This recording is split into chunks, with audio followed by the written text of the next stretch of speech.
ဒေသစကားဆိုတာဟာနေရာဒေသပထဝီဝင်အနေထားကွဲပြားမှုလူနေမှုစင်တန်းကွဲပြားခြားနားမှုတို့ကြောင့်စကားသံဝဟာရအသုံးနှုန်းတရားစသည်တို့ကွဲပြားနေတော့ဘာသာစကားတစ်ခုရဲ့အသွင်ကွဲဖြစ်ပါသည်ဆိုပြီးဒေသစကားရဲ့ဖွင့်ဆိုချက်ကိုဆရာကြီးမောင်ခင်မင်းတနုပြကဖော်ပြခဲ့ပြီးလို့ဆရာကြီးဒေါက်တာအောင်မြင့်ကလည်းဒေသစကားဆိုတာဟာဒေသလိုက်ကွဲပြားမှုတွေဖြစ်ပေါ်နေတဲ့ပင်မဘာသာစကားတစ်ခုရဲ့အသွင်ကွဲစကားကိုခေါ်တာဖြစ်ပြီးဒေသဆိုင်ရာအသွင်ကွဲစကားဒေသ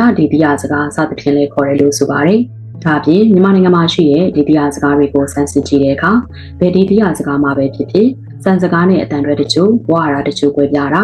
ဒေသသွင်မြင်လက္ခဏာတွေထိဟတ်တာနဲ့ရှေးမြန်မာစကားကိုထိမ့်သိမ်းတာဆိုတဲ့ထင်ရှားတဲ့သွင်မြင်လက္ခဏာ၃ရပ်ကိုတွေ့ရတယ်လို့ဆိုပါတယ်။အဲဒီမှာစံစကားနဲ့ပတ်သက်တဲ့ဒီမတ်စရာတချို့ကိုအနေငယ်တင်ပြပါရစေ။ဘာသာစကားတစ်ခုမှာအသွင်ကွဲစကားမျိုးမျိုးရှိရကြောင်းအဲ့ဒီအသွင်ကွဲတွေကမှအသုံးများတဲ့အသွင်ကွဲတစ်မျိုးကိုစံပြသတ်မှတ်ပြီးစီကံသတ်မှတ်ချက်တွေနဲ့အသုံးပြုတဲ့စကားဟာစံစကားပါတချို့ကစံဘာသာစကားလို့ပြောပြီးတချို့ကစံအသွင်ကွဲစကားလို့ဆိုပါတယ်တဲ့စံလို့ပြောတာကြောင့်ပြေဆုံးမှန်ကန်တာစံပြထိုက်တာစံပြအသုံးပြုရမှာဆိုတဲ့သဘောလေးပါနေတယ်ဆိုပြီးလည်းစံစကားဟာတခြားအသွင်ကွဲတွေချက်ပြေဆုံးမှန်ကန်တာမျိုးပိုပြီးအဆင့်မြင့်တာမျိုးကိုဆိုလိုချင်တာမဟုတ်ပဲအသွင်ကွဲတစ်မျိုးကိုတပြေးညီစီစနစ်တကျအသုံးပြုနိုင်အောင်သတ်မှတ်ထားတာမျိုးပဲဖြစ်ပါတယ်ဘာသာစကားတစ်ခုကိုအသုံးပြုနေတဲ့လူပွဲစီတစ်ခုဟာဘာသာစကားအသွင်ကွဲအမျိုးမျိုးတွေကတစ်မျိုးကိုစံပြသတ်မှတ်အသုံးပြုတာဟာဘာသာစကားရဲ့သဘောတရားဝဖြစ်နေတာမို့မြန်မာဘာသာစကားမှာလည်းစံစကားရှိနေတာဖြစ်ပြီးတခြားဒေသစကားတွေကိုလေ့လာတဲ့အခါစံစကားနဲ့နိုင်ရှင်လေ့လာပြီးဒေသစကားနဲ့စံစကားတွေကို